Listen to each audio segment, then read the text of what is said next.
La mujer que ves en pantalla es Alessandra Mateucci, una exitosa exmodelo italiana que inició un romance con un jugador de fútbol mucho más joven que ella, sin presagiar que lo que comenzó como una relación que desafió los convencionalismos sociales y los prejuicios, pronto daría un giro peligroso y terminaría de la peor manera. Te invitamos a que te quedes hasta el final de este video para que conozcas los detalles de esta trágica historia. Hola, yo soy Carlos y les doy la bienvenida a un nuevo video. Antes de comenzar con el caso de hoy, con toda la información que preparamos, los invitamos a suscribirse a nuestro canal para que sean los primeros en enterarse cuando publiquemos nuevos episodios que siempre dejan en nosotros grandes reflexiones y profundas enseñanzas. Arranquemos entonces con el caso de hoy, el caso de Alessandra Mateucci. Comencemos.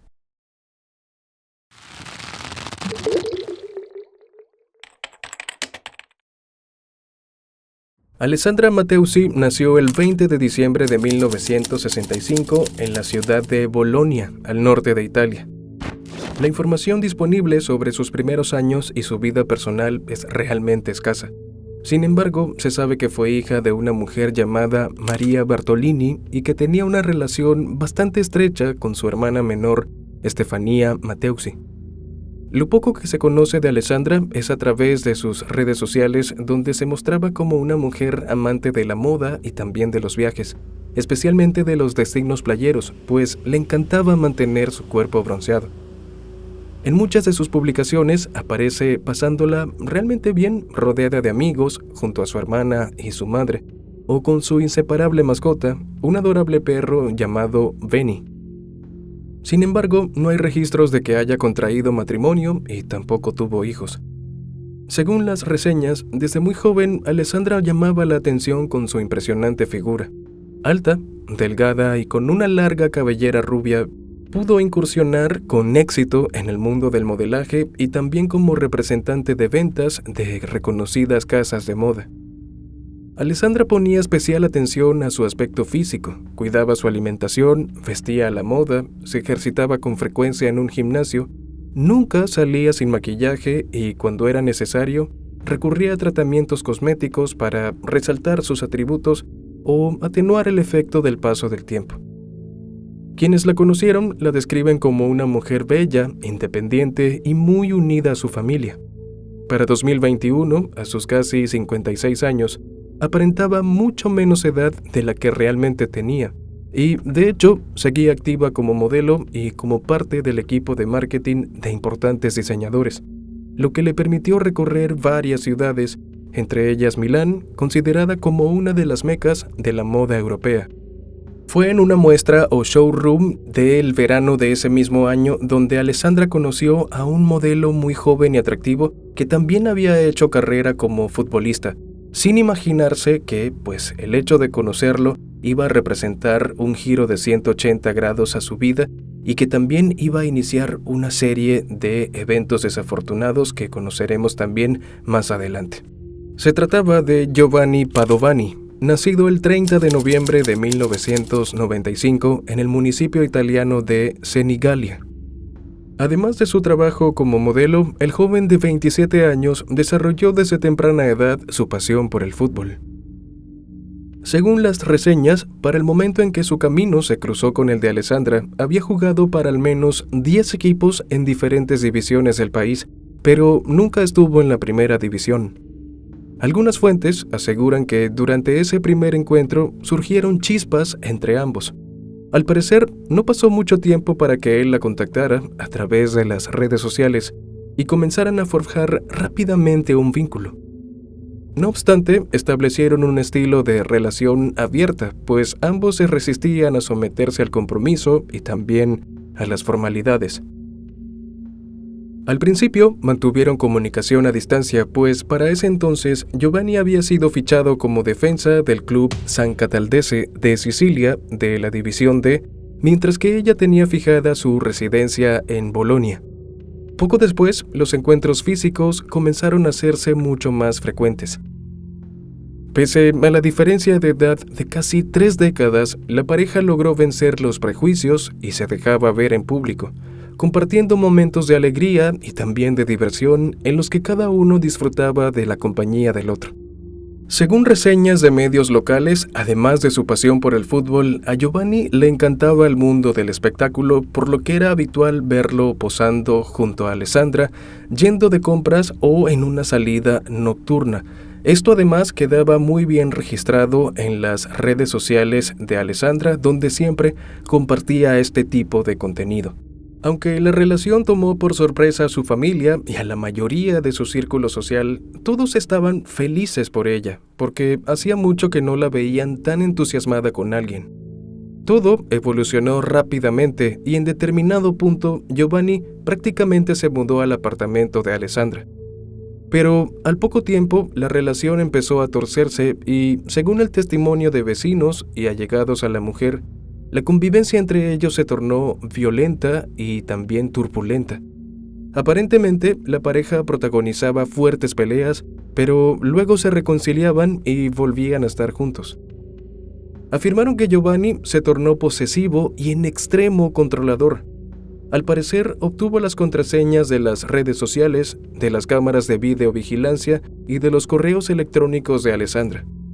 Según sus amigos, la obligaba constantemente a realizar videollamadas para comprobar primero dónde estaba y también con quién. Posteriormente se supo que en noviembre de 2021, Giovanni contrató a un investigador privado para que la siguiera. Sin embargo, el hombre desistió del encargo por considerar que muchas de las peticiones que hacía Giovanni eran absurdas y rayaban en lo obsesivo. Aunque los vecinos estaban acostumbrados a escuchar los gritos de la pareja cuando discutían, Estefanía relató que un episodio especialmente preocupante tuvo lugar en enero de 2022, cuando todos los que residían cerca oyeron una acalorada discusión, seguida del ruido de objetos y vidrios rotos. Todo parece indicar que, después de eso, Alessandra había tenido suficiente de los celos obsesivos y el de carácter explosivo de Giovanni, por lo que decidió terminar con él. Pero no se tomó nada bien la ruptura y comenzó a acosarla, llamándola y enviándole mensajes y correos de forma persistente. Los testigos aseguraron que en una ocasión Giovanni fue al lugar donde Alessandra estaba trabajando y armó una escena.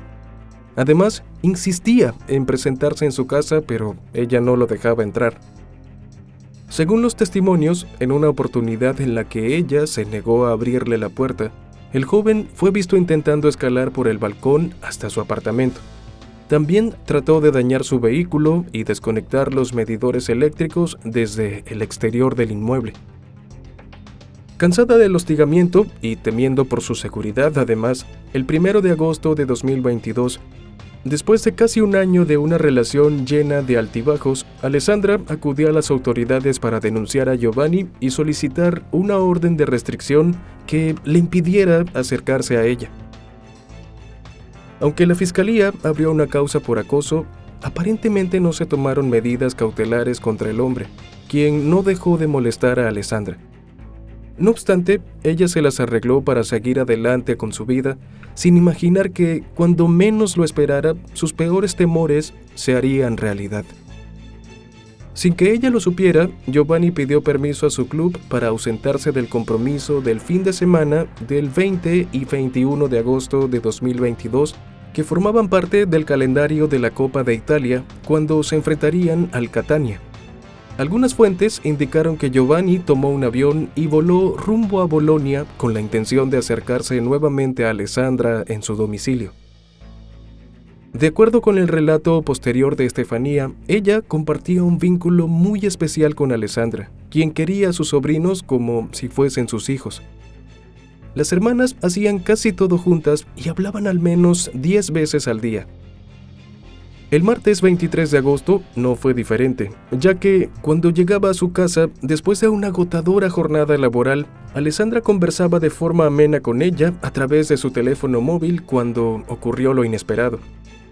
Las mujeres estaban hablando cuando Alessandra fue atacada por sorpresa. De hecho, del otro lado de la línea, Estefanía tuvo la oportunidad de escuchar los gritos desgarradores de Alessandra, que le rogaba a Giovanni que se detuviera, que no la lastimara.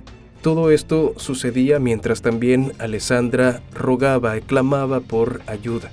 Desesperada porque no podía hacer nada desde que ya estaba en su casa a más de 30 kilómetros de distancia, Estefanía llamó a la policía para que acudieran en auxilio de Alessandra, al tiempo que corría su automóvil para llegar al lugar lo antes posible.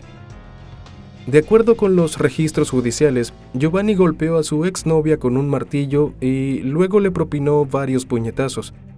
Luego la atacó con un bate y le dio varios puntapiés.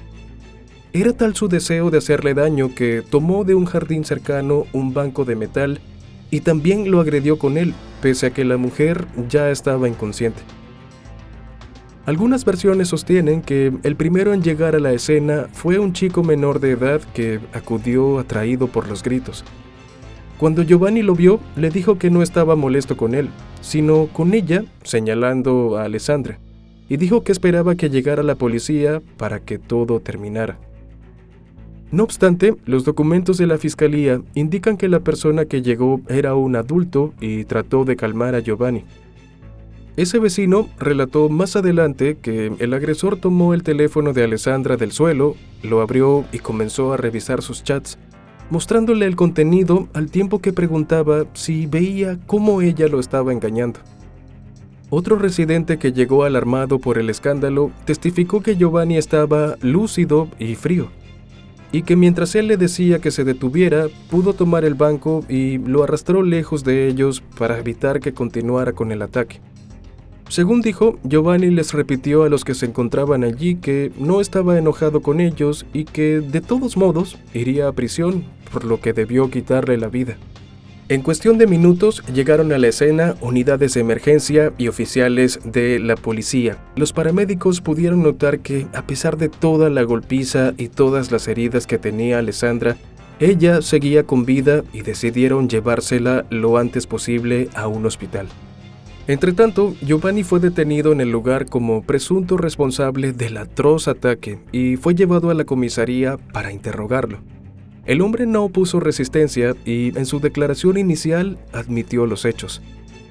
Cuando Estefanía llegó, le dijeron que su hermana fue llevada a emergencias, pero cuando arribó al hospital se enteró de que los médicos no pudieron hacer nada para salvar a Alessandra, quien había sucumbido a sus heridas y falleció unos 20 minutos después de su ingreso. El horrible ataque que derivó en el deceso de la mujer de 56 años causó revuelo en Italia y se convirtió en uno de los crímenes más reseñados por la prensa nacional. Giovanni, de hecho, fue puesto en prisión preventiva mientras avanzaba la investigación e iniciaba el juicio. Cuando comenzaron a revelarse los detalles del brutal ataque, muchos comenzaron a alzar su voz contra la violencia de género y a denunciar la inacción de las autoridades para proteger a Alessandra. Usuarios de las redes sociales estallaron contra las autoridades porque consideraron que no habían hecho casi nada para proteger a Alessandra. De hecho, hubo gente que hurgó en las publicaciones de Giovanni y encontraron una que causó un profundo impacto, hecha el 25 de noviembre de 2021, donde el hombre se manifestaba en contra de la violencia de género. Estefanía declaró a los medios que temía que Giovanni quedara en libertad y fuera tras ella y su familia. Además, la mujer expresó su malestar porque su hermana estaba siendo revictimizada en los medios y las redes, donde la atacaban y la culpaban por haberse puesto en una situación que condujo a su deceso. Fue tal la repercusión del caso que la ministra de Justicia pidió que se abriera una investigación sobre la actuación policial. Por su parte, el fiscal jefe de Bolonia negó las acusaciones de negligencia judicial y explicó que, si bien se inició una causa sobre el reporte de acoso presentado por Alessandra, apenas 3 semanas antes del crimen, alegó que la investigación se detuvo porque los testigos estaban de vacaciones. De igual modo, insistió en que la denuncia de Alessandra no mencionaba situaciones concretas de riesgos de violencia, sino de conductas típicas de un acoso molesto, agregando que hicieron lo que pudieron. De igual modo, tras haberse conocido lo sucedido, el club Caltanissetta informó que rompió el contrato con el hombre. El abogado del equipo declaró a la televisión italiana que conocían poco a Giovanni, pero dijo que el jugador tenía buena relación con sus compañeros y también con el entrenador, quienes notaron que durante 2 o 3 días pareció estar atravesando problemas. Como era de esperarse, el representante del club manifestó estar consternados por lo sucedido y expresaron sus condolencias a la familia de Alessandra. Mientras tanto, el juez de instrucción del Tribunal de Bolonia ordenó la prisión preventiva para Giovanni por homicidio agravado por acecho a pedido del fiscal. El hombre no prestó declaración. A finales de agosto, y tras enterarse del crimen a través de la prensa, el investigador privado que previamente había sido contratado por Giovanni acudió a conversar con las autoridades y a compartirle todo lo que éste sabía. En él comentó acerca de unas llamadas rápidas e insistentes que hacía Giovanni para pedirle a esta persona, el investigador, que vigilara a Alessandra. El hombre dijo que parecía una actitud habitual en el sospechoso y que desde un principio le llamó la atención la insistencia de Giovanni, quien lo contactaba a diario entre 10 y 15 veces, incluso de noche, esperando que le diera información en tiempo real sobre los movimientos de Alessandra y para confirmar si la información que ella le dio por teléfono era cierta. El detective dijo que no siguió adelante con el caso porque consideraba que el comportamiento del cliente era excesivo y que parecía obsesivo también. La investigación continuó su curso y Giovanni seguía en prisión preventiva a la espera del juicio, pero cada detalle que se revelaba sobre el caso captaba de inmediato la atención mediática. En enero de 2023, la familia de Alessandra inició una disputa legal por sombreros de diseñador y 2 relojes, pues tanto la hermana como un par de sobrinos exigían que fuesen enviados de vuelta, ya que se consideraban los herederos legítimos. De acuerdo con los registros judiciales, los relojes fueron encontrados el mismo día del crimen, en una caja junto con otras joyas en el interior del vehículo de Giovanni.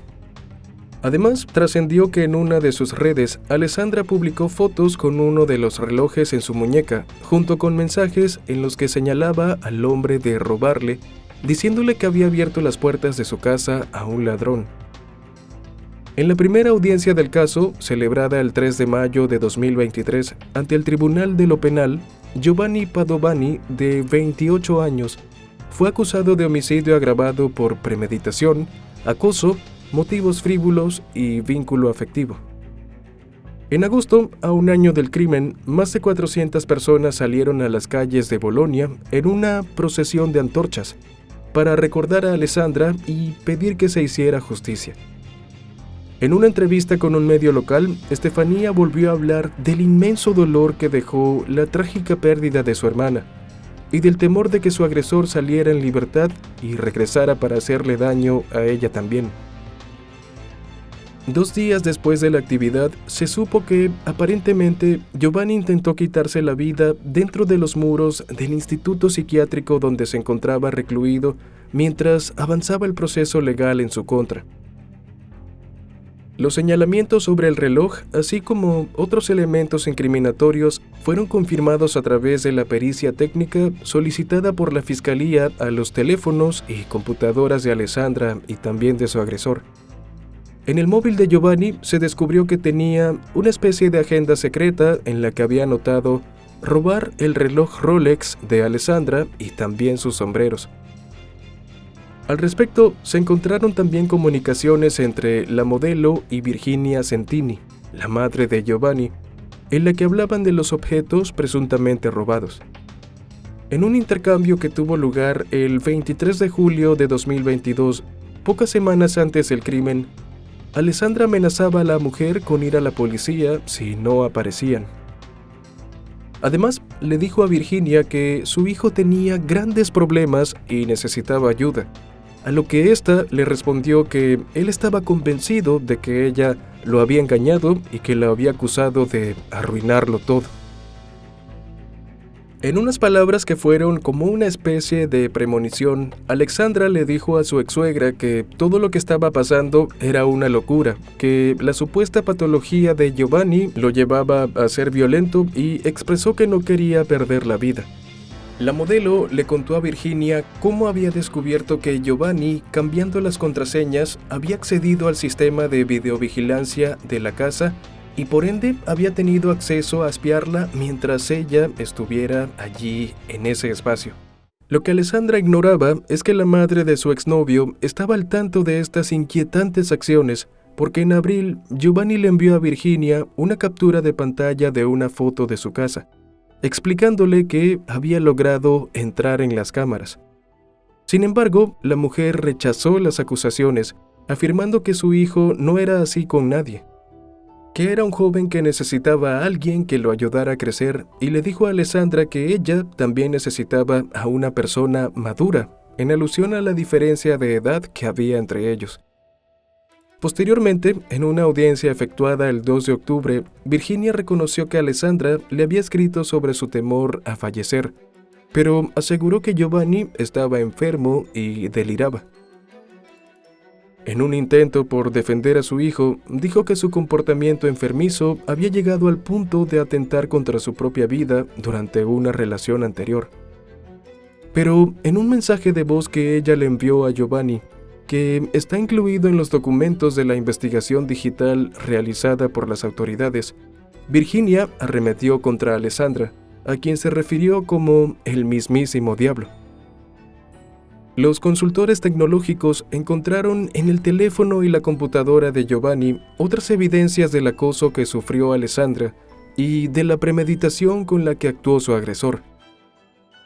Mediante el análisis de las búsquedas que hizo el hombre en Internet en las semanas previas al ataque, se descubrió que el 11 de junio de 2022, Giovanni introdujo en el buscador la frase «acoso y violencia contra las mujeres, ¿cuántos años de prisión?», mientras que el 16 escribió «cómo comprar un arma». Al día siguiente, sus verdaderas intenciones emergieron cuando pidió información sobre la pena por matar a una mujer y por atacar con arma blanca. Un mes después, el joven indagó sobre cuantificación de la indemnización por daños y perjuicios por acoso y la duración del juicio por acoso.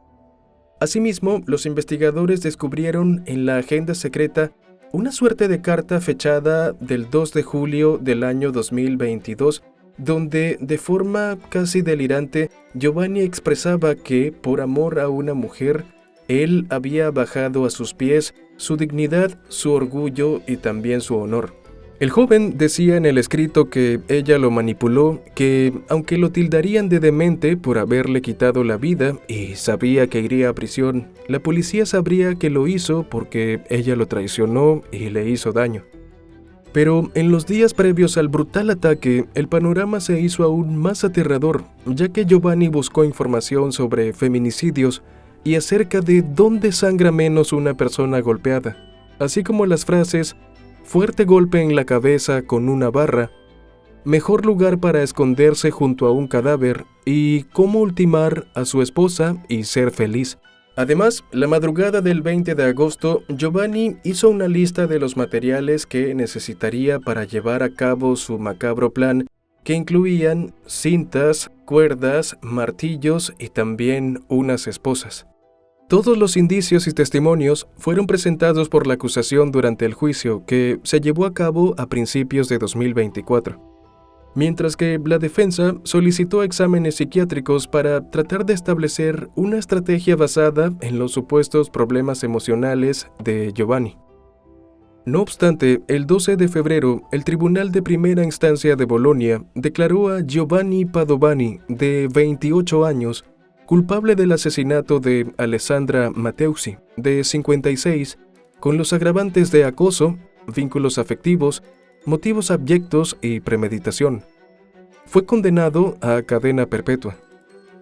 El juez a cargo del caso señaló que Giovanni actuó motivado por una clara sed vengativa y animado por un delirio imparable de celos que lo hizo incapaz de aceptar serenamente la aparición de acontecimientos adversos que, sin embargo, forman parte de la dinámica relacional ordinaria, entre ellos la ruptura de una relación.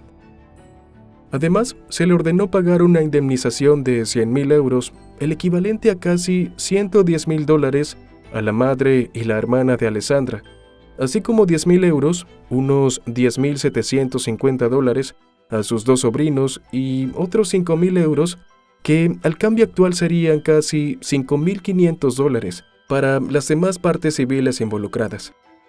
Además, Giovanni insistió en que no se encontraba en plenas facultades cuando atacó fatalmente a su expareja, porque una persona que está bien no le quita la vida a otro ser humano. Dijo que estaba viviendo una pesadilla y que cuando no se ven las cosas con claridad, se cometen actos irreparables como los que él cometió. Añadió que en todo ese proceso nadie había salido ganador. Dijo que lo sentía y pidió respeto a la prensa. Tras escuchar el veredicto, Estefanía, quien asistió todos los días al juicio con sus hijos, retomó parte de las palabras de Giovanni en cuanto a que en esta historia todos habían resultado derrotados y que la verdadera justicia sería que su hermana estuviese junto a ellos y no en una urna. Insistió en que Giovanni era responsable, que estaba lúcido cuando la atacó y que actuó con premeditación. Además, habló de las demandas presentadas por la familia contra personas que se dedicaron a difamar a Alessandra tras el juicio, que llevó además al juicio a 4 imputados por difamación agravada. Entre los casos, resalta la denuncia presentada en abril contra una psicóloga que, entre diciembre de 2023 y enero de 2024, publicó una serie de videos vistos por miles de usuarios donde esencialmente defendía a Giovanni y culpaba a Alessandra de lo sucedido. Hasta la fecha de la publicación de este video, se desconoce si ha habido algún avance sobre este tema. La información más reciente sobre el caso es que el 9 de mayo de 2024 falleció María Bartolini, la madre de Alessandra. 2 días después, el sábado 11, en la morgue del hospital Bentivoglio, se realizó la bendición del cuerpo que luego fue cremado. A petición de Estefanía, los restos de su madre fueron depositados junto con los de su difunto esposo y de Alessandra. Sin duda que este perturbador crimen contra una mujer plena e independiente que amaba la vida tocó la fibra de los italianos y reavivó el debate público sobre la violencia de género, el acoso y los riesgos de los problemas de salud mental no atendidos, así como las debilidades institucionales para garantizar la atención y la debida protección de las víctimas. Ahora que conoces todos los detalles de esta impactante historia, ¿qué piensas? ¿Crees que el agresor no estaba consciente de sus actos o, por el contrario, que actuó bajo absoluta premeditación? Déjanos saber tu opinión en los comentarios, que siempre nos encanta leerte. Yo soy Carlos y ha sido un gusto para mí acompañarlos en un caso más. Hasta la próxima.